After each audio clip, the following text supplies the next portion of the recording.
Welcome back, you bunch of sneaky weebs. Always nice to have you back on the channel. If you want to support, watch another video, man. You don't have to subscribe if you like me, do it, but watch another video. Today we're going to be talking about the Microsoft PlayStation kerfuffle. Now, I really don't care about companies. I don't believe that you should be loyal to any company or brand. You should be smart about which products you buy, just basically weighing on the what they offer, right? If Microsoft Xbox gives you way more value than PlayStation, go buy an Xbox. If PlayStation offers you way more, go to PlayStation. The consoles are kind of weird because they tend to flip flop. The moment Microsoft gets a one up on PlayStation, usually the next generation, Microsoft does something really stupid, and then they lose consumer trust, and then it's PlayStation's turn to be more pro-consumer. If you can remember the Xbox One when that first got announced, that original Xbox One was actually tied to the Kinect, if you remember that. And then there was like some really anti-consumer DRM where you always needed to be online and you can only buy games once, but you're able to share them with family or some weird thing going on there. And that got backtracked. But because of that stupid mistake, PlayStation came out as the more intelligent pick because they did some pretty smart commercials around PlayStation about sharing games, where it was just two dudes just handing each other a hard copy of a game. Very smart commercial on PlayStation's side. Now, the most recent debate is the Activision Blizzard acquisition with Microsoft. Microsoft obviously wants to buy Activision and Blizzard for a very hefty fee. PlayStation doesn't want that simply because Xbox will have authority on quite a few big titles like Call of Duty, which is the main sticking point in this conversation, Diablo, and everything else made under Activision Blizzard. Right, PlayStation understands it's going to be losing some ground if it allows Microsoft to easily buy Activision Blizzard. But PlayStation really hasn't, made good arguments. Microsoft has actually said that they will give PlayStation a 10-year period where Microsoft will get total access to PlayStation to play Call of Duty. Now, this, I believe, is actually a pretty good deal. In 10 years, PlayStation would be able to develop their own first-person shooter that can compete with Call of Duty. Obviously, it won't have the Activision following. There's a lot of people that follow Call of Duty already. However, PlayStation will be able to release, given this 10-year buffer, produce an in-house game that belongs solely to PlayStation that can compete with Call of Duty. However, PlayStation doesn't want to do that because that's too much work. So instead, they want to fight it out with Microsoft and stop this merger. Now, the reason PlayStation has actually recently said that discourages this merger is by saying that Xbox would have the right or ability to release a broken features on the COD port PlayStation. They're arguing that Xbox might release bugs or other types of things that can compromise gameplay for the PlayStation port, thus making people that want a more solid experience, a game that isn't so buggy, to move over to Xbox. And to that, for this whole thing, I can only say that this is companies being companies. Let's be real here. PlayStation and Xbox, they are in the market for your money. They want your attention. Xbox has gained tremendous amount of ground using their Game Pass that offers great value. I'm not being biased here. It's great value for the price. If you're a PC only gamer, you can even get the premium version of their Game Pass and have their entire library streamed to your PC. That sounds like a wonderful deal. If you're gaming on a budget and you don't really have a lot of money to play with to buy games, that's great. It's a great alternative, and you don't have to, go into piracy. Now, the reason why the Xbox Game Pass works so well and so many people buy it is that all of the Xbox's big hits are released their day one. There isn't all there. I don't think there's any Xbox game that has been released that isn't on Game Pass day one. So if you're curious about a game that Microsoft produces in house, or another developer that's linked with Microsoft produces in house, then you can try it out on Game Pass. It's affordable and you don't really take much of a risk playing a new game. If you try to play a new game on Steam, I think you're hard locked at 2 hours. You play more than 2 hours, you can't ask for a refund. There's no risk of that on Game Pass, right? For the same subscription you've always been paying, you're going to have access to these new games. And that's incredible value. PlayStation, however, can't mimic that. I'm not sure if PlayStation just doesn't have money in the coffers to have this available for people, but they just don't. And I think that's one of the reasons why they're lagging behind. So it's fair to see that PlayStation has most recently actually been the most anti-consumer of the pair. Nintendo we won't talk about because Nintendo's like a very special case that's over there in the corner doing its own thing.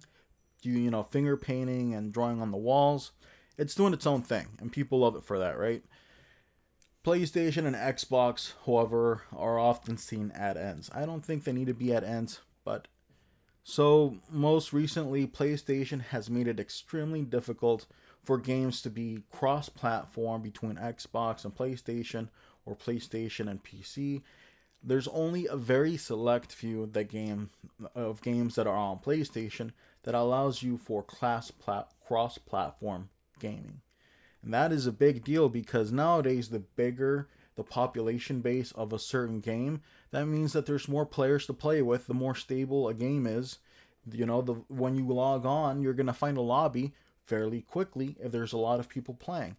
And when you multiply that by, the 2-3 different platforms there's out there, it helps stabilize the amount of players playing and you're able to get into a game much faster. Imagine if you have to wait 10-15 minutes to get into a single game because there's not a lot of people playing. That'll turn you off of the game. Why would you want to wait 15 minutes for a lobby if you can, jump into Call of Duty and immediately get synced up with somebody that's on Xbox or PC, right?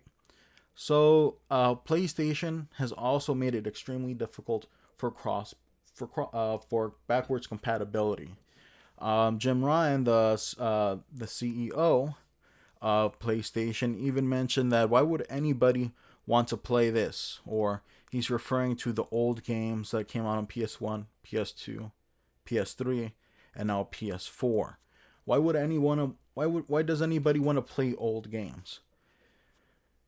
It boggles the mind, You got to understand that people weren't born yesterday. They're not always going to want to play the next Call of Duty, the next Overwatch, the next Diablo. They also want to play the games they grew up with, I go back and I play the original Pokemon, Red and Yellow, several times, a year maybe, just because I like that old school feel. Helps me remember how good games were. I play Dead Space quite a bit. I actually have a ritual every year during October. I play Dead Space because it's the spooky month. I play all Dead Space 1, 2, and 3. There is great value to backwards compatibility in order to increase customer morality. Let's be real here. If there's a PlayStation 6 coming out next year, you have a big library for PlayStation 5 games. PlayStation isn't very good with backwards compatibility, okay? That library is going to be exclusive to the PS5 and you're going to have to start all over for the PS6. Sony might see that as a great opportunity to resell you the games that you already bought. I don't like that at all, right? I believe that if you already bought the game, just because they added, they made the game from 720p to 1080p, that's not much of a difference. I want to see more of a difference. This last remake of Dead Space was great. It was fantastic. Is what I loved. They took out all of the problem bits I had with the game and put new stuff in. They made it fresher. They added value. Now, at a $60 price tag, I'm not too sure that value is there. I haven't played it yet, but when it comes down in price, maybe when it hits $40, $30, I'm going to be the first one in line to pick it up. There is value in having old games on your console and having them available, and not to seem so predatory, Sony for a while was actually very pro consumer, but like I said, it's like the fall and rise of tides. When one company's being pro consumer, the other one's being assholes to us, and then they reverse, and then they reverse. With Microsoft, though, they're taking a more stable approach. They're looking for subscriptions. They're not looking for $60 for every game. They're looking for a monthly fee from you every month, which is a lot more stable and prevents some volatility in the company, right? If you have, 100,000 subscribed members that have been subscribed for many years, that's your core amount of money you're going to be making every month on top of new subscriptions. But Sony PlayStation, they don't see it that way, unfortunately. It actually even kind of spills over to another thing I'm going to be talking about, which is PlayStation Plus. PlayStation Plus had this thing where it had 19 PlayStation games that were very popular, and they were available for download if you have PlayStation Plus for free. You're able to download them if you had PlayStation Plus. They are removing that, and you're going to have to buy these games piecemeal if you want to play them later on.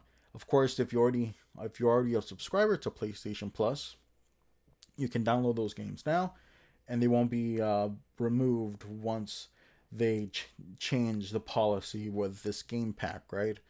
But if you delete those games from your library and try to re-download them again, guess what? You're shit out of luck. You're gonna have to buy them piecemeal. I'm not sure what PlayStation is doing right now. Obviously, the game studios under their belt are very good. Nordic, very good. They're making great work with God of War. However, the overall ecosystem of PlayStation right now is wilting away. And as a person that likes competitiveness, as a person that likes alternatives, I don't see this as a good thing for PlayStation. They need to get their head out of their ass and get over Xbox trying to buy Activision Blizzard.